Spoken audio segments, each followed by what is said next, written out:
I had spent a few weeks in Austin visiting buddies. I live in Texas, so it's kind of an all-day trip. On my last afternoon in Austin, my old pal Tom had liked my Instagram story asking when I go, and I said soon. He told me he stayed an hour outside of Austin, which was nearly in the direction home for me. I hadn't met Tom in ages, and it would be great to catch up. He offered I should stop by, and I agreed, why not? I entered my GPS for Tom's address, and it showed about an hour and a half drive. Tom and I had been close back in high school but drifted after graduation. We connected on social media but hadn't chatted in years. When I arrived, I noticed his home was a little dated. It wasn't shabby or anything, just weathered. The wooden deck creaked under my feet, and when he answered the door, I smelled old wood and something earthy, like an old cabin in the woods. Tom was, naturally, very welcoming, giving me a tight hug and pulling me inside. Some bonds stay just as strong no matter how much time passes. The interior of the house was just as aged as the outside. The decor looked like it had been around since the 70s, and every movement I took on the hardwood floors produced a small creak. It felt kind of southern, I guess. It was kind of quaint in a way, like stepping back in time. We settled in his living room, talking about life, drinking bourbon. It was nearly 5 p.m. by this point. One glass turned into two into three, and before I realized it, I was pretty tipsy. The heat of the alcohol made the room feel warmer, cozier, but also denser. Hours flew like minutes. Honestly, we were having such a fun time catching up that eventually, he posed the question I knew he'd ask. Hey man, you got a rough drive back. Why don't you stay here for the night, he suggested. I paused, but he was right, I wasn't in any condition to be on the road. I replied, yeah, good idea, and asked if I'd use the couch we were on. Then he answered, nah, I got a guest room. It's nothing special, but it's better than the couch. That was fine for me. We ordered some Chinese food that we had delivered, and after a bit, he led me down a narrow hallway to the spare bedroom. I didn't focus much on the inside of the room because I was wasted, we both were, but I recall the air in the room was heavy, like the room hadn't been opened in a long time. I barely had time to process my surroundings before I fell onto the bed, completely drained and drunk. Sometime in the early morning, I woke up. My throat was dry, my head was pounding, and the room was black except for a little bit of moonlight peeking in through the blinds. That's when I noticed it. In the far edge of the room, on the closet door, there was something dangling.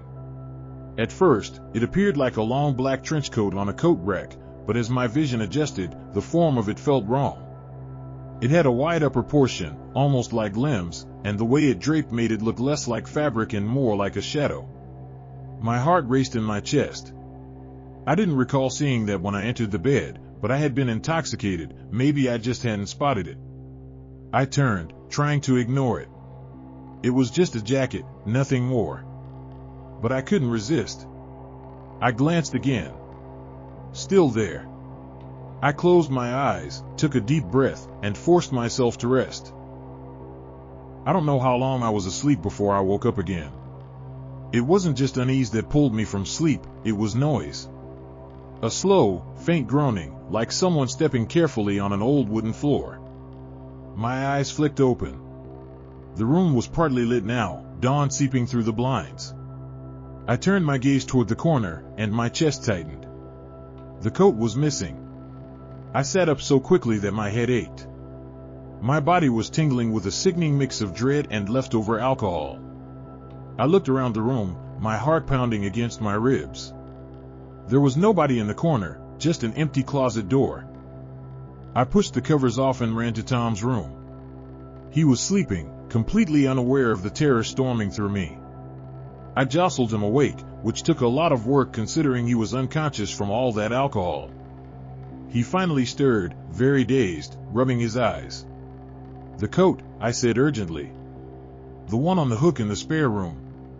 He blinked at me, confused. "What garment?"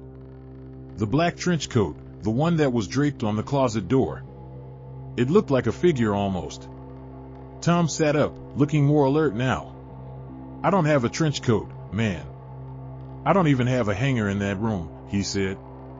I watched him, waiting for him to say he was teasing me, that this was some kind of game, but his face stayed serious. "Come see," I said. He groaned but got up and trailed me back to the spare bedroom. I gestured to the exact spot. "It was right there," I said. Tom rubbed his head. He asked me if I was certain I wasn't just imagining, but I said, "I know what I observed." I insisted with my voice shaking slightly. "I woke up and it was present. Then I woke up again and it was vanished," I said. We stood in the room for a few minutes, both of us feeling the same chilling silence pressing in on us. Tom finally breathed and shook his head, agreeing we should inspect the house just in case. We scoured every room, every closet, every space. Nothing. No signs of intrusion, no weird coats placed anywhere, nothing that could clarify what I saw. Eventually, Tom tried to argue that maybe I had been in some kind of half-asleep state, seeing things that weren't there. I hoped to believe that, really, I didn't want to think about the possibility. As soon as the sun was bright, I grabbed my belongings, said goodbye, and left. I almost felt bad leaving him alone after that. The whole journey back to Louisiana, my mind kept returning to that moment, waking up to that coat-like presence staring at me from the corner, the way it was just absent in the morning. Maybe Tom pulled a cruel prank on me, but to this day, he's never confessed to anything, so I question that. Or maybe, just maybe, there had been something in that house watching me sleep, and they chose to leave before the morning came.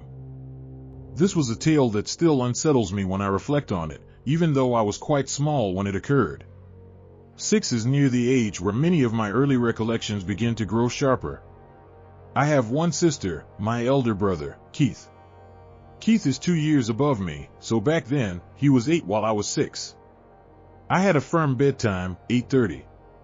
If I ignored it, or if our father spotted either of us awake past our curfew, we'd face big consequences. Our dad was often harsh with us as children. Truthfully, I don't recall whether this occurred on a weekday or not, but I awoke late at night to Keith nudging me alert. Keith and I split a large bedroom upstairs in the home. My parents' room sat on the ground floor of the building. I was puzzled why Keith was rousing me until he muttered for me to stay silent and focus. And I did focus, and I caught what he meant. It was our mother's tone calling for us below, but it was in a faint, hushed type of sound. I planned to rise to go respond to our mom, but my brother urged me not to. He claimed that he doubted it was Mom. I scolded him to quit trying to frighten me. I recall feeling very upset with him. He insisted I move nearer and listen, so I stood and crept toward the bedroom entrance. Just beyond our bedroom entrance was the small hallway that connected to the restroom and another room where our grandma would stay whenever she'd visit. Straight to the side when you exit our bedroom was the staircase down, which featured a door too. I pressed my ear against the bedroom door, and I detected the voice louder. It resembled our mom's tone saying our names, Keith. Mikey. I told Keith, "That's Mother," and he replied, "No, it isn't." Somehow, as a young child and as the younger sibling, I ended up being the one brave enough to unlatch our bedroom door and then eavesdrop through the stairway door. But suddenly the voice vanished. I hissed to Keith that Mom left, and again he argued, "That isn't Mom." I kept yelling at him to be quiet and that he was terrifying me. I unlatched the stairway door and gently tugged it ajar to prevent any sound. And when the door was open just slightly, I peeked through the gap. At the base of the steps was plain as night the outline of a figure, a lady. But instantly, I sensed it was not our mom. Whoever it was, she noticed me because she murmured, "Hello, darling. Come here." At once, I slammed the door and secured it and retreated into our bedroom and locked that door too. I began to sob, and Keith repeated, "I warned you." We both decided to begin shouting as loudly as possible on the count of 3 to rouse our parents. So on 3, we started jumping on the ground and yelling as loud as possible. It wasn't long before our parents charged up the steps, banging on the shed door. Initially, our dad was furious about the door being barred, but once we allowed them inside, they noticed that I had been weeping and we were truly shaken about something. They heard us out. My mom was especially worried after explaining she was never at the foot of the stairs and she wasn't calling our names. She questioned what the lady resembled, but all we could explain was we couldn't see. Meanwhile, I recall our dad sprinting downstairs to, I assume, search for the woman. After some time, our mom hugged us good night once more, and I'm fairly certain she instructed us to secure the doors, which was new. I was too little to understand, but it appeared as if our parents recognized exactly who it might have been. Keith and I peered out the window when we detected the doorbell later, and we spotted a police vehicle outside. We wished to go downstairs, but we remained still. I remember we pleaded with our parents to explain who it was and what occurred, but our parents kept insisting they weren't sure. They would also mention they're glad of us for refusing to go downstairs. Privately, I believe they truly knew who it was, and to protect my brother and me from any extra pain or terror, they simply never revealed it. Because the last occasion I saw my parents for supper, I questioned them about it, and they still dismissed it as some unknown trespasser. But that never clarified how that woman recognized our names. This occurred to me when I was 18 years old. I was traveling with my family and a buddy of mine whom we can name Anna. This tale unfolds in Sweden while we were on a car journey. My relatives, Anna, and I were taking a local vacation, and we faced an 8-hour ride from home. The idea was to explore a theme park and sleep at a campground, but we hadn't reserved one. The morning arrived, and we reached the town where the amusement park stood, but we intended to go there the following day, so we required somewhere to rest. Since we had packed tents in our vehicle, my father looked online for a neighboring campsite.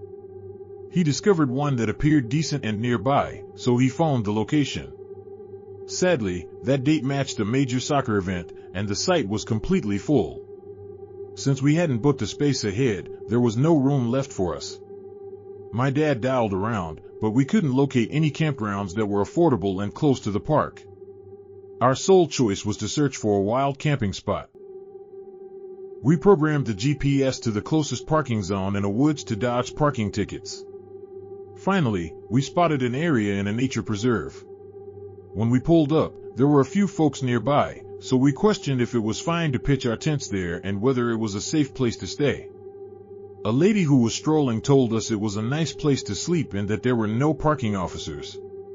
Based on that, we picked to rest in a tiny, isolated gravel parking area. We were encircled by trees, and a 10-minute stroll away lay ashore. Initially, we thought about placing our tents on the beach, but a feeling told me it would be wiser to stay in the parking space. As we exited the vehicle to arrange our shelter for the evening, I observed a single car parked farther away in the lot. It seemed like it was in poor shape, and there was nobody inside. I thought it was odd because it was already night, so there were no longer people at the shore or walking in the forest. Still, I didn't dwell too much about it then. I assisted my folks in assembling our tents. They were resting in one tent, while Anna and I stayed in the other, with both shelters positioned near each other. After struggling to erect them, we eventually succeeded. Anna and I made our tent comfortable, watched videos, and ate treats. By then, it was about 11 p.m. We hoped to rest at a reasonable time so we wouldn't be exhausted the next morning. After some time, around 12 a.m., we chose to sleep. By then, my parents were already asleep in their shelter. Anna and I were browsing TikTok when we abruptly detected a clanging noise from the parking area. It resembled a shovel being dropped onto the rocks. We both leaped in terror and questioned each other what it might be. Too frightened to look out of the tent flap, we opted to stay quiet and listen. The noise had originated from the same path as the deserted vehicle. We then heard what I guessed was a shovel being tossed into the car's back, followed by the trunk closing loudly. We sat motionless, our chests racing. Then we heard the automobile accelerate away, as if someone were fleeing swiftly. I messaged a pal from a close city, informing him where we were sleeping. He answered, cautioning me that the shore nearby was infamous for being risky, with gang members frequently conducting shady dealings there. We had no clue about this earlier. When I read my friend's note, I felt icy and deeply disturbed. About 10 minutes went by in quiet after the car vanished. Anna and I had begun to relax slightly when, suddenly, we heard the loudest, most chilling yell from a guy coming from the trees. We were utterly petrified. I quickly texted my mother, telling her we just detected a piercing scream. When she didn't reply, I rang her phone to rouse her. She finally picked up and claimed neither she nor my father noticed anything. She comforted me that it was likely nothing major, but at that instant, I couldn't imagine any innocent reason for someone to shriek like that. Anna and I huddled onto the bedding, frightened, unsure what was going on. Every second felt like a lifetime. Even though it was late, we were too panicked to rest. Abruptly, everything turned creepily still. Then my spine tingled. I detected footsteps. Someone was pacing around our shelters, moving quietly. Anna and I sat upright, paralyzed in dread. I set my phone aside so its glow wouldn't light up the tent. My heart was hammering, and I could sense my own pulse. There was no sensible explanation for anyone to be lurking around our tents in the heart of the woods at that time. The steps moved near our tent first, then toward my parents' shelter, and then looped around our automobile, which was stationed close by. The figure halted and appeared to be staring at our tents for a bit. There was utter silence. Then I heard the same vehicle from before coming back. Its beams brightened our tents, and Anna and I swiftly ducked to avoid being spotted. I mustered the bravery to glance through the small tent opening. I noticed the car door shut hard before it zoomed off again. I sensed a fleeting instant of calm when the stranger departed. From my view, I could observe the path they had driven along. 5 minutes later, I spotted another automobile approaching rapidly. It was a cop car, speeding in the same route the other car had taken. Nothing else occurred after that. Anna and I were still rattled, so we resolved to sit in the secured car to feel protected. I remained alert until around 5 a.m., guarding the trees while Anna ultimately dozed beside me. After roughly an hour, we returned to our tent and, out of pure fatigue, finally drifted off. We arose around 9 a.m., totally spent. I explained to my mom all that transpired, and she admitted that she had also noticed the footsteps, but when the figure was near their tent, she had also caught labored breathing, like the type you listen to in scary films during a creepy call. She had been frightened too. However, my father had slept through everything, so we had to recount the tale to him. Without delay, we rapidly packed our stuff in the tents, desperate to depart as soon as we could. None of us wished to remain there any longer. Despite the horrifying evening, we enjoyed ourselves at the theme park later that afternoon. Yet, that night, I chose to investigate the woods where we had slept. What I uncovered made my heart sink. Just a brief period before our trip, a guy had been killed there, stabbed to death over gang debts. Even more chillingly, 2 men had vanished from that very beach and had never been located. I couldn't quit pondering it. What if the individual circling our tents was a harmful person verifying for witnesses? What if we had been in grave peril without knowing it? Even now, I still reflect on that night. Who produced that awful scream, and why was someone handling a shovel late at night in a forest? And the cops, what precisely were they pursuing? I suppose I'll never learn.